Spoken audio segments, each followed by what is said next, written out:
좋은 아침입니다. 서창원 목사입니다.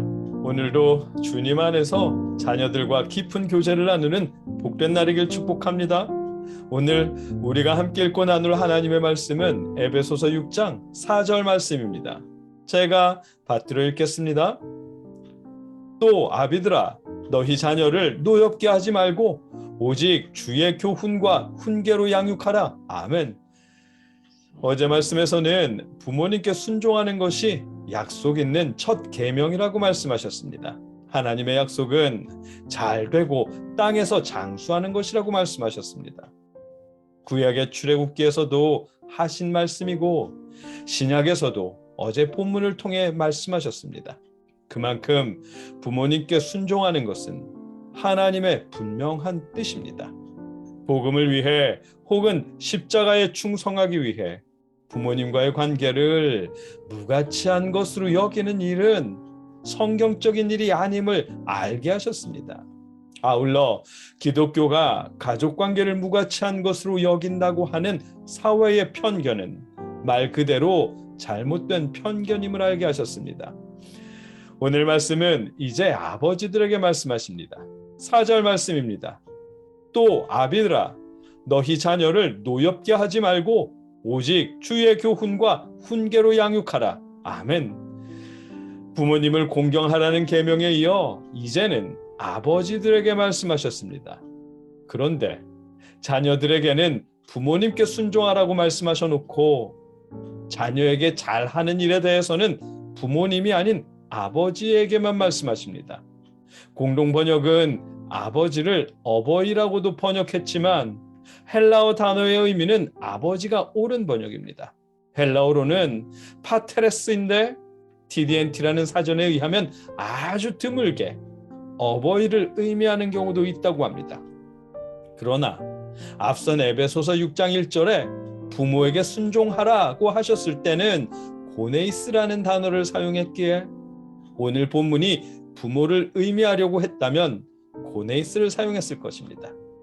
그렇기에 오늘 본문의 아버지는 말 그대로 아버지를 의미하는 것이 분명할 것입니다. 물론 그렇더라도 우리가 적용할 때는 부모님으로 적용해서 이해해야 합니다. 왜냐하면 본문의 시대의 아버지의 역할은 지금 우리 시대의 아버지와는 그 격이 다르기 때문입니다. 본문 시대의 한 가정의 아버지는 법과 규칙과 질서의 모든 권한을 가진 주인이었다고 합니다. 일례로 로마인 아버지는 원하지 않는 딸이 태어나면 내다 버리거나 팔거나 죽도록 강물에 던지거나 할 수 있었고 법적으로도 아무런 문제가 없는 일이었답니다. 자신의 자녀들뿐만 아니라 집안에서 사는 모든 이들의 자녀들과 손자들까지 이혼한 전처의 자녀들까지 그들에 대한 모든 생사여탈권을 아버지가 가지고 있었답니다. 아버지는 자녀를 노예로 팔아버릴 수도 있었고 노예로 팔린 자녀가 주인에 의해 자유인이 되면 아버지는 그 자녀를 잡아다가 다시 다른 사람에게 노예로 팔 수도 있었다고 합니다. 아버지의 권한은 대단한 권한이었습니다.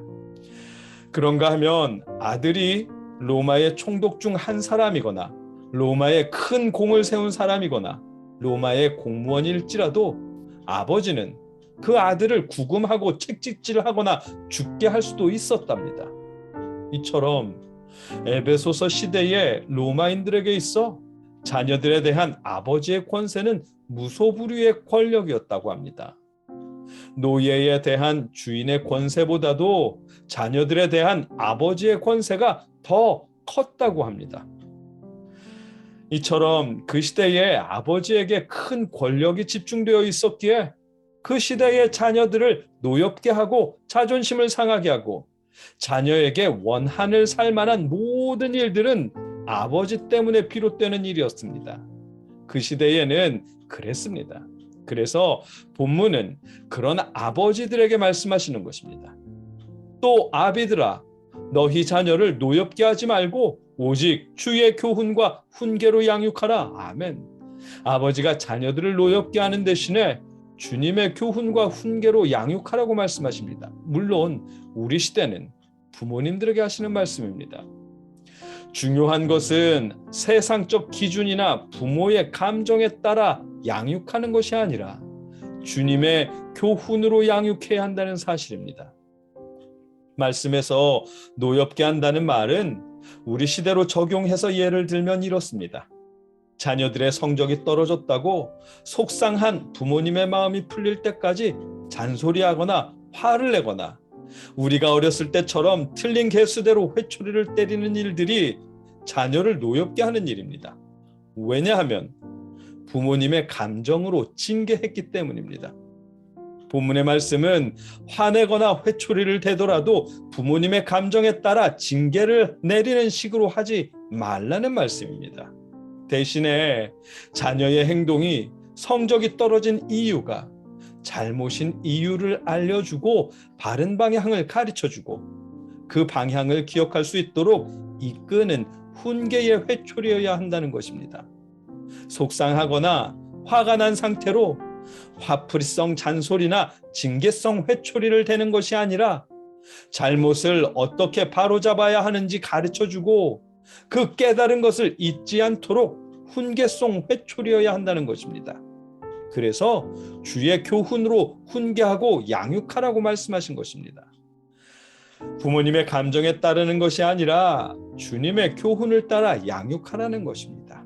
그래야 자녀들이 노여움을 품지 않게 될 것이고 부모와 자녀의 감정이 어긋나지 않게 될 것입니다.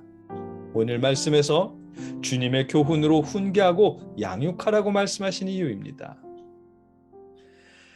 주님 안에서 여러분의 자녀들을 주님의 교훈으로 양육하십시오.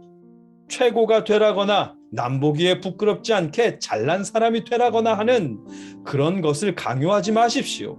오히려 실패에도 일어설 수 있도록 함께 하시는 하나님을 가르쳐 주십시오. 1등일 때도 행복하지만 1등을 놓쳐도 행복할 수 있고 꼴찌였을 때도 행복할 수 있다는 사실을 가르쳐 주십시오. 그렇다고 패배나 실패에 길들게 하라는 말이 아니라 실패를 하더라도 그게 끝이 아님을 알게 하라는 말씀입니다. 다시 일어설 수 있도록 주님의 교훈으로 격려하고 양육하시라는 의미입니다. 하나님께서는 1등일 때뿐만 아니라 꼴등일 때도 함께 하십니다. 성공할 때뿐만 아니라 실패 속에서도 하나님은 함께 하십니다. 다시 일어서서 나아갈 수 있도록 함께 하십니다. 우리 자녀들이 꿈을 이룰 수 있도록 하나님도 함께하며 도우십니다. 그 사실을 자녀들에게 가르쳐 주십시오. 그것이 주님의 교훈으로 훈계하고 양육하는 방법입니다. 여러분과 제가 소중한 우리 자녀들을 주님의 교훈으로 바르게 양육하는 복된 부모가 될 수 있게 하시기를 주님의 이름으로 축복합니다. 함께 기도하겠습니다. 사랑의 아버지 하나님,